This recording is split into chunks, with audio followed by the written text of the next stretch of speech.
Ini adalah upacara pengujian di Akademi Awakener. Untuk mengevaluasi kekuatan dan peringkat siswa, Profesor memanggil mereka satu persatu untuk memasuki portal khusus yang mengarah ke sebuah ruangan berisi hati iblis yang telah dilatih khusus. Hati tersebut mampu menyerap dan mengukur energi siswa, kemudian menampilkan peringkat saat ini serta potensi masa depan mereka untuk dilihat seluruh akademi. Kebanyakan siswa ternyata hanya pecundang peringkat E. Beberapa bangga mendapatkan peringkat D dengan potensi tinggi. Kemudian, jenius nomor 1 akademi maju ke depan. Dia adalah pewaris kaya dari guild terkuat dan semua orang sangat antusias melihat hasilnya. Dia memasuki ruangan bersama hati iblis tersebut dengan penuh percaya diri bahwa dia akan menjadi sensasi terbesar dan meraih peringkat nomor 1 dalam sejarah akademi. Dia melepaskan kekuatannya dan di luar, semua siswa bersorak. Dia mendapatkan peringkat D tingkat tinggi dengan potensi mencapai peringkat S suatu hari nanti. Teman-temannya sangat bangga, yakin bahwa pemuda sombong ini adalah bakat langka di dunia. Salah satu dari mereka bahkan tertawa pada seorang pemuda rendah hati bernama Chen yang akan maju berikutnya. Dia yakin Chen hanya akan mendapatkan kehinaan. Namun Chen hanya mengabaikannya dan melangkah maju. Dia memasuki ruangan seperti yang lain, tetapi kali ini hati iblis ketakutan. Chen bahkan belum menggunakan skill apapun, namun hati itu sudah menampilkan peringkat D tingkat tinggi yang mengejutkan semua orang. Kemudian dia menggunakan kartu skill terlemah yang dia telan dari monster dan dengan mudah mencapai peringkat C. Saat semua orang masih berusaha mencerna hal itu, Chen melangkah lebih jauh. Dia beralih ke kartu kelas yang lebih kuat dan sekarang hati iblis mulai panik. Saat dia melepaskan kekuatannya, badai terbentuk di langit. Tampilan peringkat mengalami glitch dan menunjukkan potensi peringkat S. Para profesor terkejut, tetapi ini baru permulaan. Tak lama kemudian, satu huruf S berubah menjadi 3S dan kemudian sistem menampilkan error karena beban maksimum. Kini para profesor benar-benar ketakutan dan mereka bergegas masuk ke ruang pengujian. Saat mereka masuk, seluruh ruangan telah hancur. Hati iblis gosong dan benar-benar mati. Ini belum pernah terjadi sebelumnya, jadi mereka tidak tahu apa yang baru saja terjadi. Sementara itu, Chen berjalan keluar dengan santai. Dia sebenarnya telah menelan hati iblis tersebut setelah secara tidak sengaja membunuhnya dengan kekuatan yang luar biasa. Lalu, siapakah Chen sebenarnya? Dan mengapa dia begitu kuat? Yah, dia adalah seorang regresor yang kembali dari masa depan di mana seluruh dunia telah ditaklukkan oleh iblis. Dia adalah penyintas terakhir, bertarung selama bertahun-tahun hingga akhirnya mengalahkan Raja Iblis dengan cara meledakkan diri bersama dengannya. Kemudian, setelah cahaya menyilaukan, dia terbangun kembali di masa lalu, di kamar asramanya. Dia merasa bingung dan bertanya-tanya apakah dia entah bagaimana telah mencapai akhirat. Tapi saat dia melihat keluar jendela dan melihat orang-orang di sana, dia perlahan mulai menyadari apa yang telah terjadi. Setelah sesaat, akhirnya dia menyadari bahwa keinginannya telah terkabul dan dia telah beregresi kembali ke masa kuliahnya 10 tahun lalu. Tepat saat itu, sebuah hologram aneh muncul dan memberitahu Chen bahwa integrasi kekuatan kerakusan telah selesai. Saat dia terus menatap keluar jendela, dia menyadari bahwa dia kini memiliki waktu 3 tahun sebelum Raja Iblis pertama, Urat, turun. Dia ingat dengan jelas bahwa Raja Iblis inilah yang bertanggung jawab atas segala yang terjadi selanjutnya. Urat adalah yang membuka gerbang neraka, dan setelah itu, Raja Iblis lainnya menyusul satu persatu ke dunia manusia. Pahlawan kita memutuskan bahwa dia harus menemukan tempat kemunculan Raja Iblis Urat dan membunuhnya sebelum gerbang bahkan sempat dibuka. Begitu dia tersadar dari lamunannya, Chen fokus pada antarmuka yang melayang di sisinya, dan kini antarmuka itu menampilkan statusnya dengan jelas. Pahlawan kita bertanya-tanya apakah ini semacam menu game atau sistem karena dia tidak pernah memiliki hal seperti ini di kehidupan pertamanya. Dulu, dia hanya mengandalkan kekuatan awakenernya, sesuatu yang hanya dimiliki 1 dari 10.000 orang. Universitas Awakener Nasional bertujuan merekrut calon awakener berpotensi seperti itu.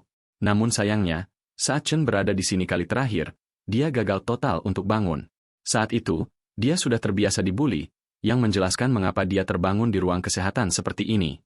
Tepat saat itu, sistem membuka panel lain dan menunjukkan kepadanya kartu asasin tipe petir yang langsung dia kenali sebagai kelas yang dia dapatkan di kehidupan sebelumnya. Pemuda itu terkejut dan bertanya-tanya apakah kali ini dia telah bangun lebih awal. Dia cepat memutuskan untuk mengujinya, tetapi sebelum dia selesai beralih kelas, teman sekamar dan sahabatnya M.A. Long muncul. M.A. Long adalah seorang erang flower chanter. Pria malang itu memakai perban di pipinya dan datang untuk memeriksa apakah Chen baik-baik saja. Untungnya, Long tidak bisa melihat panel yang melayang, yang membuat Chen yakin bahwa hanya dia yang bisa melihatnya. Temanannya mulai memeriksanya dengan saksama setelah menyadari bahwa semua luka Chen sudah hilang, dan dia heran bagaimana seorang non-awakener bisa pulih lebih cepat daripada dirinya yang sudah awakener. Chen ingat Ma Long dari kehidupan sebelumnya. Teman sekamar yang sama ini berhasil bangun selama kuliah. Namun, dia berakhir sebagai salah satu awakener terlemah dan dibunuh dengan tragis pada hari ketiga setelah kedatangan Wurat. Chen tersenyum pelan saat melihat sahabat lamanya lagi. Long kemudian mengingatkannya bahwa tes peringkat mereka dijadwalkan besok dan mereka berdua perlu bersiap. Long merasa kasihan pada Chen, mengira dia masih belum bangun, tapi dia mengingatkannya bahwa tes peringkat ini sangat penting jika ingin lulus. Saat mereka berjalan melewati jalan-jalan yang ramai, Chen berkomentar santai bahwa sudah lama sekali dia tidak melihat begitu banyak orang di sekitar, yang justru membuat teman sekamarnya ketakutan setengah mati. Chen terus berpikir bahwa jika dia tidak melakukan apa-apa di kehidupan ini, mereka semua akan menghadapi masa depan yang sama menyedihkan lagi. Karena itu, dia memutuskan bahwa dia perlu berlatih sekeras mungkin dan naik level dengan cepat. Namun, ada masalah lain. Karena pada titik waktu ini, satu-satunya cara bagi awakener untuk mendapatkan pengalaman dan naik level adalah dengan mengalahkan monster di dalam lapisan iblis. Lapisan-lapisan ini sepenuhnya dikuasai oleh guild-guild besar, yang berarti orang lemah atau orang luar seperti dia hampir tidak punya kesempatan untuk naik level sama sekali. Dia membuka jendela status dan mempelajari statnya, bertanya-tanya di mana posisinya dibandingkan awakener lain dan bahkan monster itu sendiri. Pemerintah mengklasifikasikan awakener mulai dari peringkat E hingga S-Class. Chen tahu bahwa sebagian besar siswa di universitas terjebak di peringkat E dengan hanya sedikit yang berhasil mencapai peringkat D. Dia melirik temannya dan diam-diam mengejeknya dalam hati, merasa setidaknya yakin bahwa peringkatnya lebih tinggi darinya. Tepat saat itu, sebuah bola tiba-tiba melayang dan menghantam langsung ke nerd malang itu, menjatuhkan kacamatanya hingga hancur berkeping-keping. Ternyata mereka kembali bertemu dengan pembuli Gong Chong dan anak buahnya, orang-orang yang sama yang memukuli mereka baru kemarin. Chong menyeringai dan bertanya pada nerd itu mengapa dia tidak membawa peti minuman padahal dia sudah tahu dia akan datang ke sini. Long cepat meminta maaf dan hendak pergi membeli minuman dengan uangnya sendiri. Tapi Chen maju dan menghentikannya, mengatakan bahwa yang seharusnya meminta maaf justru adalah Chun. Saat melihat pembuli itu lagi, Chen terseret kembali ke kenangan menyakitkan dari masa lalunya. Dulu, mereka biasa menenggelamkan kepalanya di air wastafel. Dan alih-alih merasa bersalah, mereka bilang mereka hanya memaksanya untuk bangun. Hari itu, mereka baru berhenti saat Chen akhirnya pingsan. Long buru-buru memeriksanya saat itu, tapi begitu Chong mendengar Chen mengatakan apapun, dia kembali hanya untuk menyakitinya lebih parah. Kini kembali ke masa kini, Chen telah memutuskan untuk memberi pelajaran yang pantas pada para pembuli ini. Setelah mendengar Chen berani bicara, Chong dan anak buahnya mulai mendekat lagi, jelas siap membungkamnya untuk selamanya. Pahlawan kita menatap lurus ke Chong, tahu betul bahwa orang ini hanya mengincar yang lemah karena kakaknya adalah presiden dewan siswa yang besar. Saat pembuli itu mendekat, para siswa di sekitar mulai berkumpul, sudah merasa kasihan pada Chen karena mereka menduga dia akan dipukuli lagi. Saat Chong sampai di depannya, dia bertanya sekali lagi apa yang baru saja dikatakan Chen, tapi Chen dengan tenang mengulangi bahwa dia harus berhenti mengganggu mereka mulai sekarang. Mendengar itu, Chong kehilangan kesabarannya dan langsung melempar pukulan ke arahnya. Kali ini, Chen mengangkat tinju dan memblokir serangan itu dengan mudah, bahkan mendorong pembuli itu mundur. Semua orang di sekitar terkejut karena selama ini mereka tahu Chen bahkan belum bangun. Namun dia baru saja menghentikan serangan kuat seolah itu bukan apa-apa. Chun semakin murka dan menyerbu lagi sementara Chen dengan tenang bersiap dan beralih kelas ke elektrik assassin. Long berdiri terpaku sementara Chun mengaktifkan armor iblis tak terhancurkan dan maju dengan serangan berat. Sebelum dia bahkan mendekat, Chen sudah melesat lebih dulu dan menghantamnya dengan pukulan bermuatan petir. Semua orang di sekitar tidak percaya mata mereka saat Chen si lemah yang katanya itu mengirim pembuli sekolah terbang dengan satu pukulan. Bahkan setelah dipukuli separah itu, Chong menolak tenang dan berteriak pada anak buahnya untuk maju dan membalas dendam. Sementara itu, anak buahnya sudah ketakutan setelah melihat apa yang dilakukan Chen. Chong memaksa diri bangkit dan menyerbu pahlawan kita lagi. Tapi sekali lagi, dia dipukuli dan dihantam jauh tanpa kesempatan. Melihat bos mereka dihancurkan seperti ini, anak buahnya segera sadar mereka tidak punya kesempatan sama sekali dan langsung kabur. Nerd malang yang menyaksikan semuanya terpaku total, tak bisa menutup mulutnya saat berusaha menerima bahwa teman sekamarnya yang kemarin dipukuli tiba-tiba menjadi skuad ini. Chen, di sisi lain, menyadari bahwa seperti di kehidupan masa lalunya, dia bisa beralih ke mode assassin kapan saja dia mau. Dan bahkan di level 1, statnya sudah cukup untuk menghadapi awakener level rendah, yang berarti peringkatnya saat ini setidaknya D. Tapi masih ada satu hal yang belum dia konfirmasi. Bahkan setelah mengalahkan seseorang, sistem belum memberinya level up. Memikirkan ini, Chen hampir melanjutkan untuk menyelesaikan pembuli itu sepenuhnya sementara semua orang di sekitar menonton dalam kepanikan. Tepat pada saat terakhir, Wakil Presiden Dewan Siswa, Ling Yu, maju dan menyuruh Chen berhenti. Dia mengingatkan bahwa meski Chong salah, tingkat pemukulan ini sudah lebih dari cukup. Dia meyakinkan bahwa pembuli itu tidak akan berani mengganggu lagi. Karena itu, pahlawan kita akhirnya memutuskan melepaskannya. Saat mundur, Chen mulai bertanya-tanya mengapa Dewan Siswa begitu bersemangat menyelamatkan orang seperti Chong. Meski dia hanya berpura-pura dan tidak benar-benar berniat membunuhnya, dia tahu orang-orang seperti pembuli ini perlu dihukum dengan benar. Kalau tidak, mereka akan terus menargetkan siapapun yang lebih lemah berulang kali.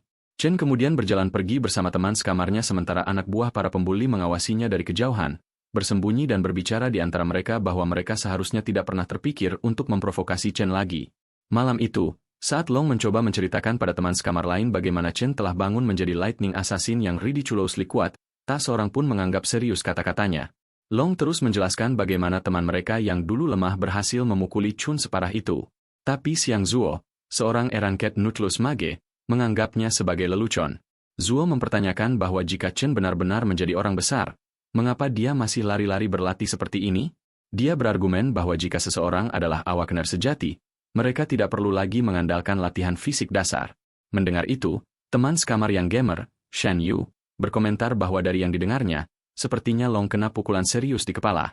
Zuo terus bicara bahwa keempat mereka ditempatkan di asrama ini karena mereka yang terlemah di dasar dan apapun yang mereka lakukan, fakta itu tidak akan berubah. Dia lebih lanjut mengklaim bahwa dirinya adalah yang terkuat di antara keempatnya sementara Long dan Yu hanya support chanter. Dia sedikit pamer sambil berkata tak mungkin Chen menjadi Lightning Assassin. Dia merasa lebih percaya diri dari sebelumnya dan berharap bisa naik peringkat saat tes akhir sebelum kelulusan besok. Sementara itu, Presiden Dewan Siswa Gong Ting keluar setelah menyelesaikan sesi latihan di lapisan iblis peringkat E bersama Ling Yu. Dia melihat adiknya masih berdiri di sana dan bertanya apa yang dia lakukan. Chun mengeluh bahwa selama orang yang memukulinya masih ada, dia bahkan tidak bisa tidur nyenyak. Chun terus mendesak kakaknya, berusaha meyakinkan bahwa dia harus membalas dendam untuknya. Ting dengan tenang meyakinkan bahwa dia akan mengurus kekacauan yang diciptakan adiknya. Kemudian di meja makan, Wakil Presiden bertanya pada Ting bagaimana rencananya menangani situasi itu, dan Ting bertanya apakah pemuda itu benar-benar sekuat yang diklaim adiknya. Ling Yu menunjukkan bahwa dia sudah tahu ada kurang dari 10 siswa peringkat D di seluruh sekolah, dan dia sudah merekrut semuanya ke klubnya. Dia lebih lanjut menjelaskan bahwa orang lain bahkan tidak punya akses ke lapisan iblis seperti dia, yang berarti orang biasa tidak seharusnya bisa melawannya. Di sisi lain, Chen terus berlari seperti gila sambil kehujanan.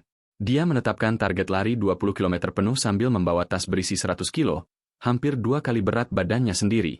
Dia memahami betapa pentingnya latihan dasar untuk meningkatkan batas atas kekuatan awakener karena tubuh yang lebih kuat diperlukan untuk menangani kekuatan tinggi. Saat berlari, dia teringat satu-satunya keluarganya, adik perempuannya, yang terbunuh saat Raja Iblis Wurat turun ke dunia manusia. Raja Iblis itu menyembelih manusia tanpa ampun dalam sekejap dan adiknya mati tepat di depannya.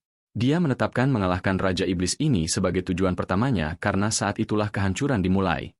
Chen terus berpikir bahwa jika Raja Iblis sudah semakin kuat meski masih ada 3 tahun sebelum kedatangannya, maka dia perlu mengungguli pertumbuhan itu jika ingin punya kesempatan menang. Tepat saat itu, adik perempuannya Chiu Ne menelepon. Mendengar suaranya lagi setelah sekian lama membuatnya diam total sejenak. Adiknya menjelaskan bahwa dia tidak bisa menelepon lebih awal karena sibuk dengan kompetisi dan menambahkan bahwa masalah sewa mereka mungkin teratasi jika dia berhasil memenangkan hadiah. Saat dia terus bicara, Chen diam-diam mendengarkan dan tersenyum, merasakan tekad kuat untuk melindunginya dan memberinya kehidupan yang pantas kali ini. Setelah panggilan berakhir, dia kembali ke latihannya dan menyelesaikan 3 putaran lagi mengelilingi universitas. Setelah selesai, dia langsung mandi. Merasa bahwa dia perlahan terbiasa dengan tubuh muda ini yang memiliki potensi pertumbuhan kuat. Dia duduk dan mulai memikirkan lapisan iblis yang hanya bisa diakses orang kaya. Untuk menjadi lebih kuat, dia tahu dia perlu mengalahkan monster entah bagaimana. Saat dia terjebak pada masalah ini, dia akhirnya tertidur dan mendapati dirinya ditarik ke dalam sistem glutoni. Dia mendarat di tempat aneh dan bertanya-tanya apakah ini hanya mimpi aneh. Sementara itu, di luar, Long mencari Chen dan heran kemana dia tiba-tiba menghilang. Di dalam ruang aneh itu, Chen melihat sebuah menara raksasa berdiri di depannya. Tapi sebelum dia sempat mengamati dengan benar, sekelompok erangket Cloud Warriors, Death Hounds, muncul seolah menyambutnya. Chen langsung khawatir bahwa dia entah bagaimana masuk ke sarang iblis dan cepat beralih kelas. Dia memutuskan untuk mengurus monster dulu dan memikirkan sisanya nanti karena mereka muncul entah dari mana. Pemuda itu dengan mudah mengalahkan Hound yang hanya menggonggong tanpa gigitan dan mengumpulkan item dari mereka. Dia cepat naik ke level 2 dan tersenyum. Berpikir dia mungkin beruntung dan tersandung ke sarang iblis. Tepat saat itu, monster boss muncul, dan Chen mengalahkannya sama mudahnya, memotongnya seolah bukan apa-apa, yang membuatnya naik level lagi. Poin pengalaman yang dia dapat dari bos jauh lebih tinggi dibandingkan mob biasa level sama yang dia kalahkan sebelumnya. Segera setelah itu, tubuh monster boss ditandai sebagai bisa ditelan, membuat Chen bertanya-tanya apa artinya. Dia ingat kekuatan glutoni yang dilihatnya di panel sistem dan mengulurkan tangan untuk mengujinya. Penelanan selesai dalam sekejap dan monster itu terserap menjadi kartu. Chen terpana saat menyadari dia bisa mengubah monster yang dikalahkan menjadi kelas yang bisa digunakan. Dia cepat memahami bahwa ini adalah jenis kemampuan yang dimiliki Raja Iblis Lan Yu. Dan pemikiran bahwa dia kini memiliki kekuatan mirip Raja Iblis membuatnya terguncang.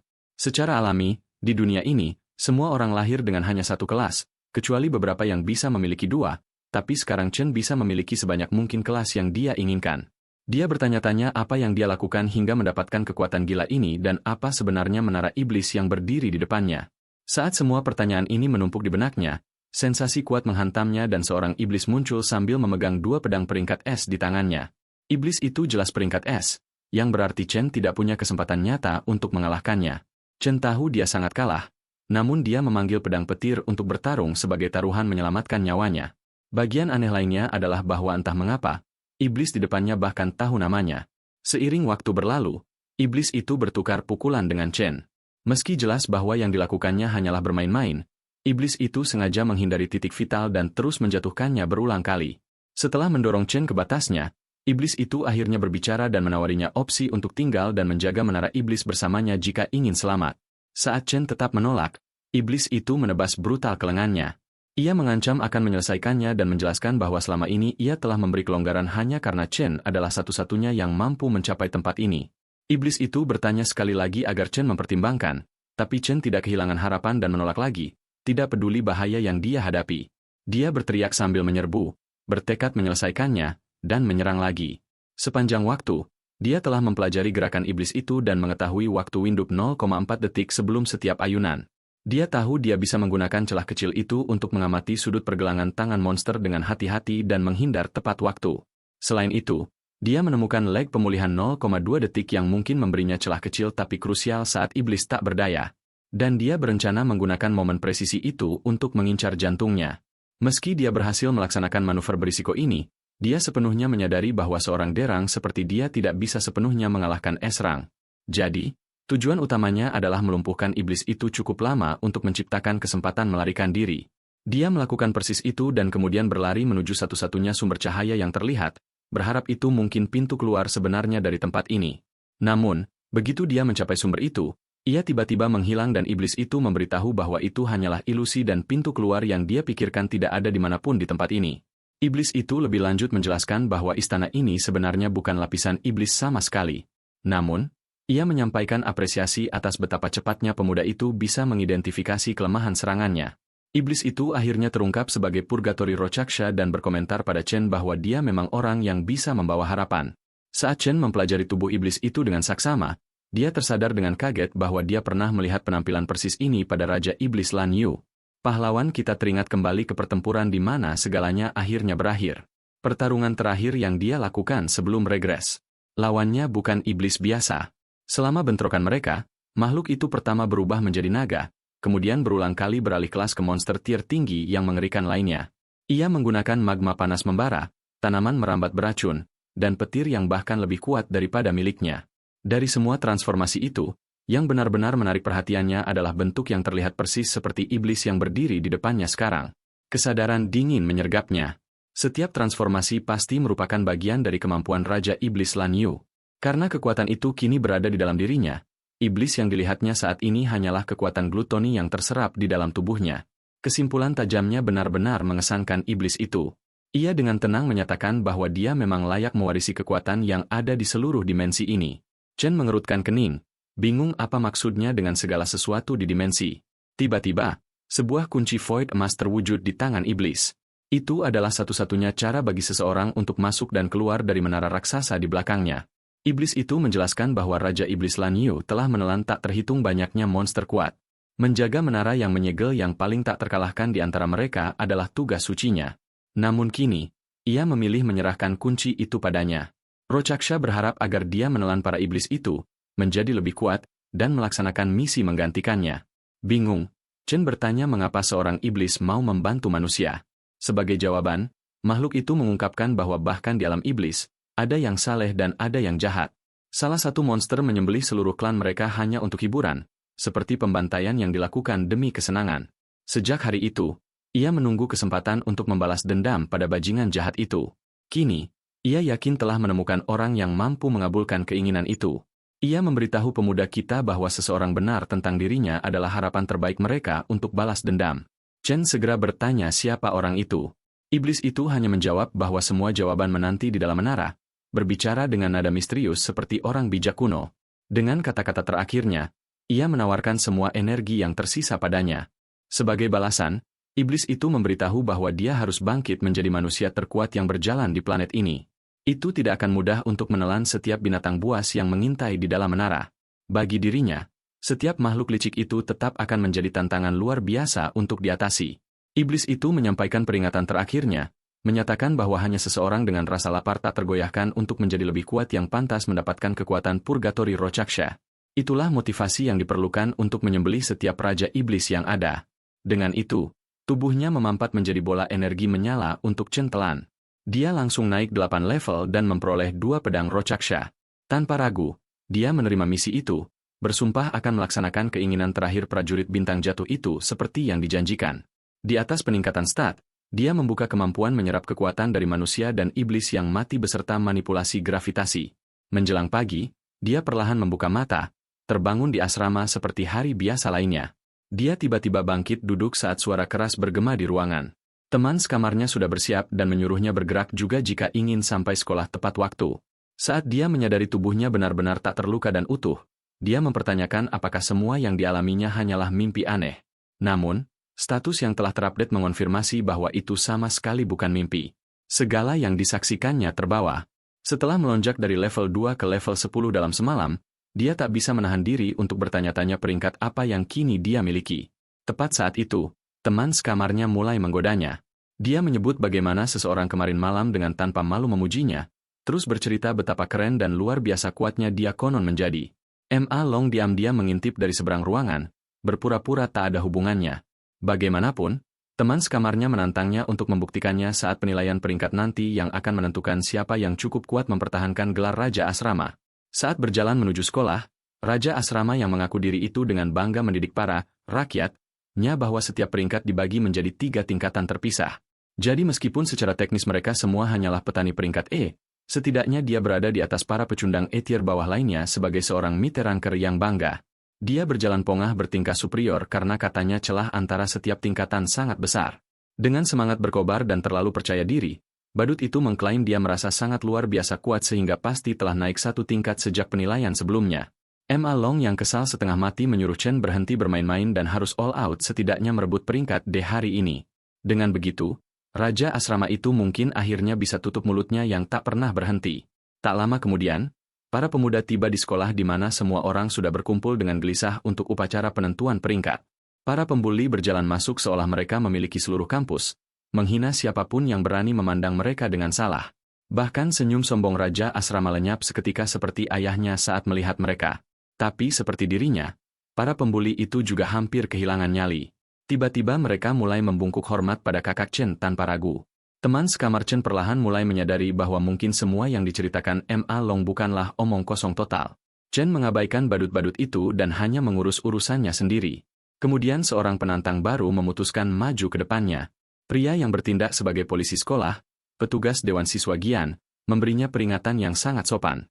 Rupanya Presiden Dewan Siswa sendiri yang mengirimnya untuk mendisiplinkan idiot yang berani mengangkat tangan terhadap adik kesayangannya. Semua teman Chen langsung berpencar dan bersembunyi. Mereka ketakutan pada Jen, si Algojo yang menangani semua pekerjaan kotor Presiden Dewan Siswa. Teman sekamarnya tak mengerti mengapa monster peringkat D itu tiba-tiba menargetkan Chen seperti ini. Dia melangkah tepat ke ruang pribadi Chen. Anjing peliharaan presiden yang setia itu membual bahwa indera penciumannya yang tajam memungkinkannya menilai seberapa kuat seseorang. Dan saat ini, yang bisa dia cium dari Chen hanyalah pecundang lemah yang menyedihkan. Terhibur oleh hinaan itu, Chen langsung membalasnya dengan api tanpa ragu. Gene benar-benar kehilangan kendali. Dan saat dia dipanggil anjing, Sebelum pertarungan benar-benar pecah, Tuan Anjing Besar itu memerintahkan anak buahnya mundur sebelum mereka membuat keributan di depan umum. Setelah menyelidiki, dia menemukan bahwa adik kecilnya yang memulai pertarungan lebih dulu. Dipukuli hanyalah konsekuensi dari memukul seseorang yang jelas di atas levelnya. Dengan itu, Presiden melayangkan tatapan yang lebih tajam dari belati. Tapi pahlawan kita sama sekali tak gentar. Pada saat itu, seorang profesor mengumumkan bahwa upacara penilaian peringkat secara resmi dimulai dan meminta semua siswa yang hadir maju saat namanya dipanggil. Mendengar itu, Presiden menyuruh anjingnya pergi. Dia menganggap ini hanya insiden sekali dan Chen tak akan lagi membuat masalah setelah intimidasi mereka. Dari tempat tinggi, seorang pria bertanya penasaran pada wakil presiden mengapa dia mengamati upacara penentuan peringkat hari ini. Dia bertanya-tanya apakah ada Rokie yang menarik minatnya. Wanita itu tersenyum tipis seraya berkata, tahun ini akan cukup menarik. Tak lama kemudian, nama Shang Zhou diumumkan. Raja asrama itu merasa sedikit gugup saat melangkah melewati pintu. Suasana sepenuhnya berubah di sisi lain. Penilaian dilakukan satu persatu di dalam lapisan iblis khusus. Di dalamnya, sebuah hati iblis yang terhubung dengan kabel mengukur peringkat dan potensi Awakener dengan menyerap energinya. Saat Awakener melepaskan kekuatan terkuatnya, sinyal itu ditransfer kembali ke bumi di mana hasil penilaiannya terungkap. Peringkat Raja Asrama ternyata sama dengan sebelumnya. Namun Profesor tampak bingung saat potensinya memakan waktu lebih lama dari yang diharapkan untuk muncul. Ma Long menatap intens ke angka yang berubah-ubah. Setelah penantian panjang, potensi maksimal Shang Zhou terungkap hanya Raja itu keluar dengan wajah murung, menyadari semua kemajuan yang dia kira dia capai hanyalah hayalan. Teman sekamarnya berusaha menghiburnya, berkata mereka semua berada di perahu yang sama. Terjebak di peringkat E dengan potensi paling tinggi hanya mencapai C. Beberapa saat kemudian, anjing peliharaan presiden keluar dengan bangga. Dia masih lower D rang, tapi memiliki potensi mencapai A. Teman sekamar Chen mulai kehilangan harapan karena mereka sudah melihat hampir 10 siswa mencapai peringkat D. Bahkan para profesor terkejut begitu banyak siswa sudah mencapai grade D. Jarang bagi siswa yang tak bisa mendapatkan pengalaman tempur sungguhan untuk keluar dari peringkat E. Dengan excited, mereka memanggil siswa berikutnya, presiden yang membawa harapan semua orang di pundaknya. Semua mata tertuju pada Gong Ting, siswa yang sudah menjadi guild master saat dia melangkah ke panggung. Chen tetap tenang dan sabar menunggu hasil. Semua orang di akademi tahu bahwa Gong Ting 2 tahun lalu baru lower D rang. Rekor tertinggi dalam sejarah akademi adalah middle D rang. Jadi orang-orang bertanya-tanya apakah presiden akhirnya akan menaikkan standar.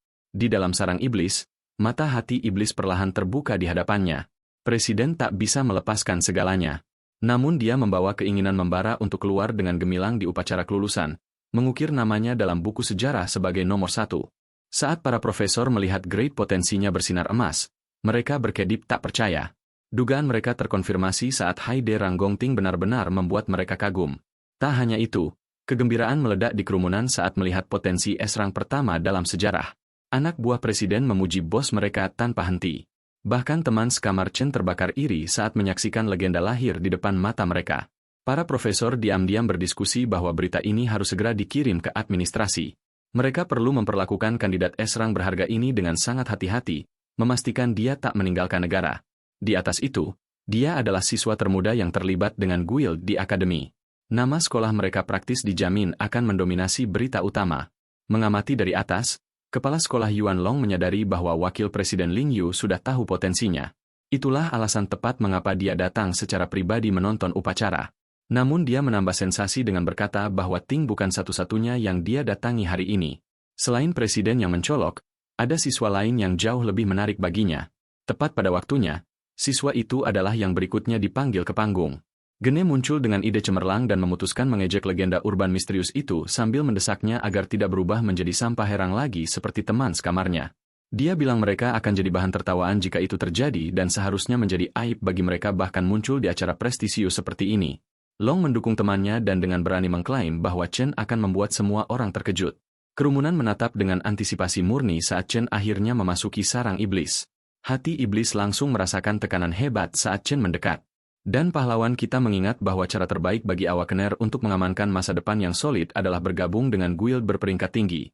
Dia tahu satu-satunya jalan menuju tujuan itu terletak pada penampilan kuat selama penilaian tempur kelulusan, di mana kandidat harus memilih anggota yang mereka sukai untuk membentuk skuad 10 orang. Skuad yang meraih tempat pertama akan mendapat rekrutmen langsung ke Imperial Guild tier atas negara. Jadi tujuan tes ini sangat jelas bagi semua yang menyaksikan. Gene mulai merekrut dan memperkenalkan derang rendah lainnya pada bosnya. Sambil dengan bangga mengklaim bahwa parti mereka kini sudah lengkap, dia menjelaskan bahwa mereka sudah memiliki semua derang beserta adik presiden di tim, jadi tak mungkin mereka gagal merebut tempat pertama. Chen memahami bahwa siswa kuat pada akhirnya akan berkumpul membentuk parti terkuat, sementara yang terlemah juga akan berkelompok dengan cara yang sama, menciptakan lingkungan brutal survival of the fittest di mana mata rantai lemah dibuang dan dieliminasi tanpa ragu. Setelah beberapa waktu berlalu, Long mulai merasa cemas mengapa layar tak menunjukkan perubahan sama sekali, dan kerumunan cepat mengasumsikan Chen pasti begitu lemah hingga sistem gagal bahkan mendaftarkan kehadirannya dengan benar. Jen lalu meyakinkan Ting bahwa siswa yang tersisa hanyalah sampah, jadi mereka sebaiknya pergi saja tanpa membuang waktu lebih banyak di sini. Namun tepat saat mereka bersiap pergi, layar tiba-tiba berkedip dan menampilkan label Hai Derang yang membuat seluruh kerumunan kacau balau sementara kejutan menyebar di wajah mereka. Presiden beserta Dewan Siswa juga bereaksi tak percaya pada hasil tak terduga ini.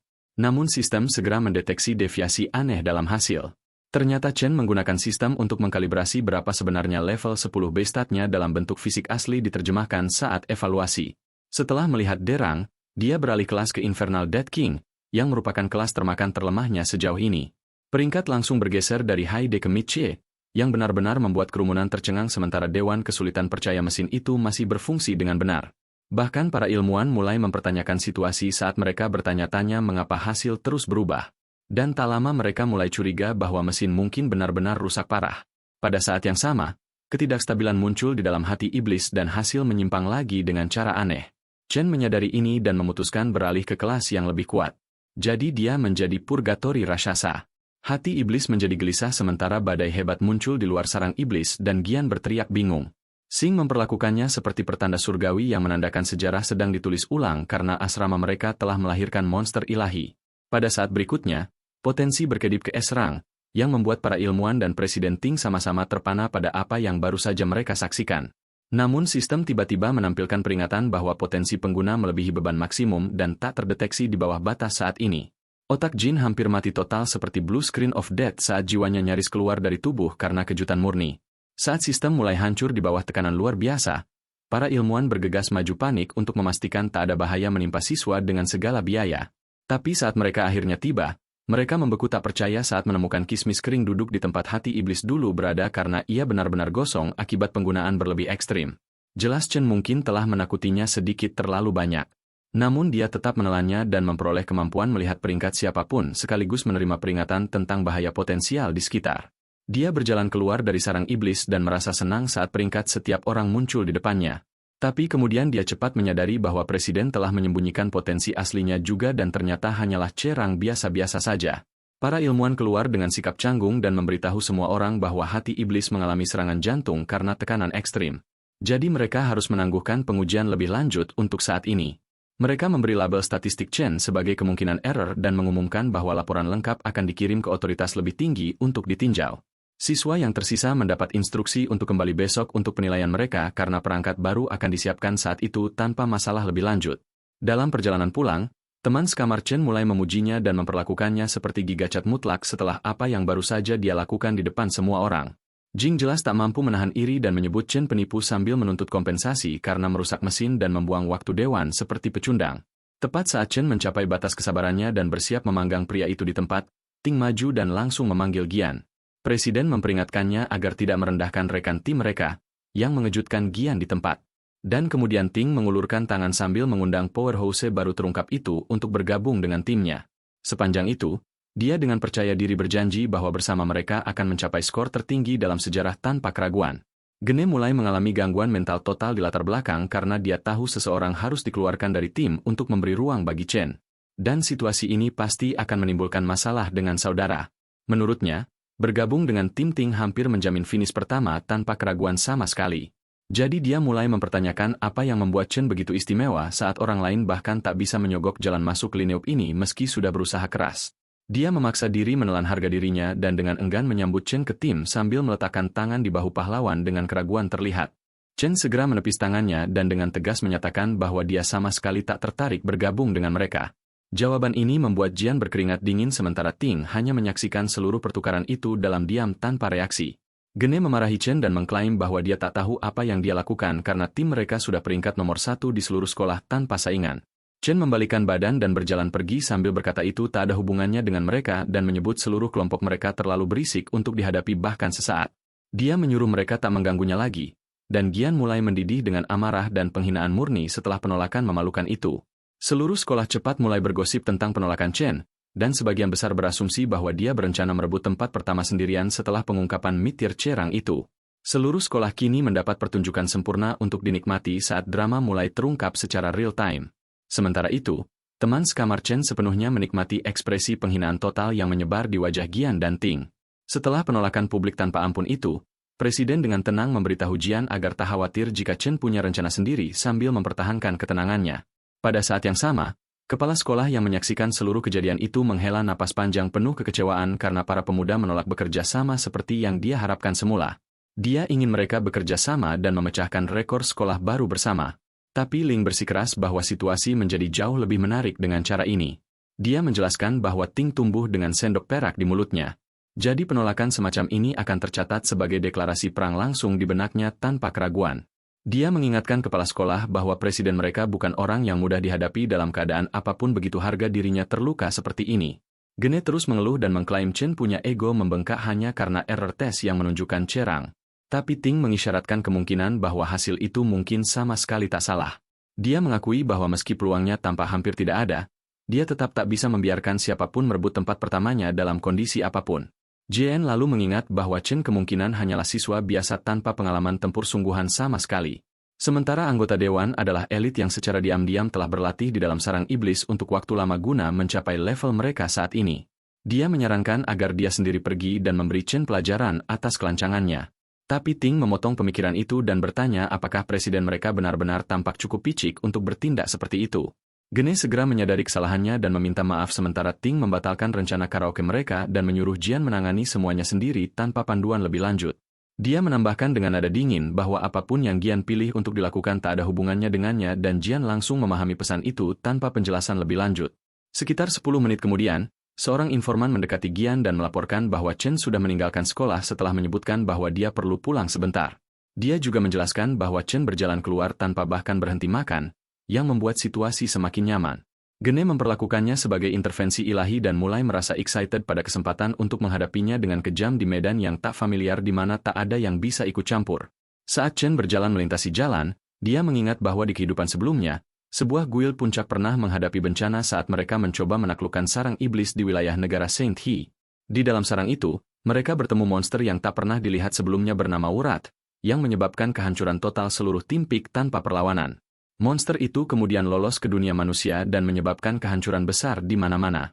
Meski ingatan itu masih belum lengkap, Chen tetap bertekad dan menyusun rencana untuk menemukan sarang iblis yang sama di kehidupan ini. Untuk memulai rencana ini, Chen membutuhkan uang dalam jumlah besar. Jadi dia menuju Mythil Monster Exchange Center tanpa ragu. Dia mengingat bahwa pusat pertukaran ini di bawah Guild Mythil kelak menjadi pusat perdagangan material terbesar di seluruh negara di garis waktu masa depan. Di dunia ini, kekuatan Awakener dinilai berdasarkan kualitas peralatan dan senjata yang mereka miliki, dan pusat pertukaran berperan sebagai penghubung krusial untuk membeli dan menjual barang semacam itu.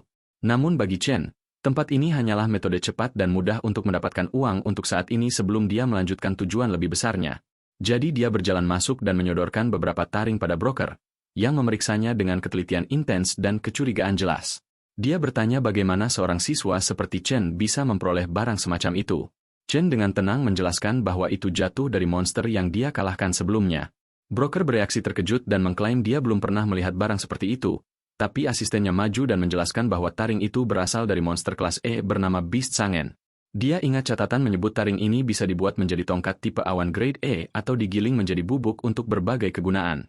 Broker sombong itu memotongnya dan menjatuhkan taring kembali ke meja sambil mengklaim bahwa barang grade E memiliki nilai sangat terbatas. Bagaimanapun, dia mulai membual bahwa pusat pertukaran mereka beroperasi dengan sistem VIP di mana mereka hanya berurusan dengan Awakener yang punya identitas dan status tinggi di masyarakat. Dia menyatakan bahwa dia hanya menangani barang grade D ke atas dan menggunakan itu sebagai alasan untuk sama sekali tak mengenali barang E-grade tier rendah. Dalam benaknya, dia mengeluh tentang kurangnya pelanggan grade tinggi akhir-akhir ini dan tak melihat manfaat berurusan dengan orang tier rendah karena tak akan membantu peluang promosinya. Dia menyebut seluruh situasi sebagai gangguan dan melempar tanggung jawab pada asistennya Li tanpa pikir panjang. Saat dia minggir, Wanita itu dengan sopan menyerahkan amplop uang tunai pada Chen dan bertanya apakah dia membutuhkan bantuan lain di luar transaksi ini. Chen memeriksa jumlah 18.000 dan memutuskan itu akan mengatasi masalah sewa untuk saat ini tanpa terlalu stres. Dia kemudian mengeluarkan pedang besar yang bersinar yang dia peroleh dari purgatori raksasa, yang seketika menarik perhatian penuh wanita itu. Meski dia belum pernah melihat apapun seperti itu, dia memperkirakan itu pasti setidaknya barang grade B atau mungkin bahkan grade A. Broker berjalan kembali dengan alis terangkat dan mengabaikan klaimnya sebagai fantasi murni karena barang grade A biasanya berharga sekitar 1 juta. Dia berargumen bahwa dia sudah bekerja di sana bertahun-tahun dan belum pernah menyaksikan apapun yang bahkan mendekati barang grade A di realitas. Pada saat itu, pemilik toko tiba dan dengan tenang menyatakan bahwa barang yang disodorkan di sini sama sekali bukan grade A maupun B. Broker memuji penilaian tajam bosnya dan mengklaim dia sudah tahu bahwa seorang siswa biasa tak mungkin memiliki barang bernilai tinggi seperti itu. Namun pemilik menjelaskan bahwa senjata itu jelas berasal dari tanah purgatori dan mengungkapkan bahwa itu sebenarnya adalah barang grade S. Baik broker maupun asisten hampir mengalami gangguan sistem setelah mendengar pengungkapan mengejutkan itu saat ekspresi mereka membeku tak percaya. Pemilik segera meraih tangan Chen dan menyambutnya hangat sebagai tamu terhormat dengan hormat tertinggi. Dia kemudian mengundang Chen mengikutinya ke ruang VIP dan mendorongnya untuk mengajukan permintaan apapun yang diinginkan tanpa ragu. Sementara itu, Chen merasa puas karena akhirnya melihat bahwa pemilik Qingjur telah memperlihatkan dirinya seperti yang diharapkan. Setelah duduk di ruang VIP, bos guild bertanya berapa yang ingin dia jual senjata itu. Pemuda kita langsung menjawab 1 juta, yang mengejutkan pria berambut hijau itu. Bos memberitahu bahwa itu bisa mencapai puluhan juta karena sangat berharga. Namun Chen bilang dia hanya ingin menggunakan pedang besar itu sebagai jaminan untuk pinjaman 1 juta dolar selama 1 bulan. Itu membuat pria itu semakin tercengang saat menyadari pemuda kita sangat pintar dan bertanya-tanya siapa sebenarnya dia. Chen melanjutkan bahwa dia akan melunasi pokok pinjaman dalam 30 hari dan bunga tambahan sebulan setelahnya.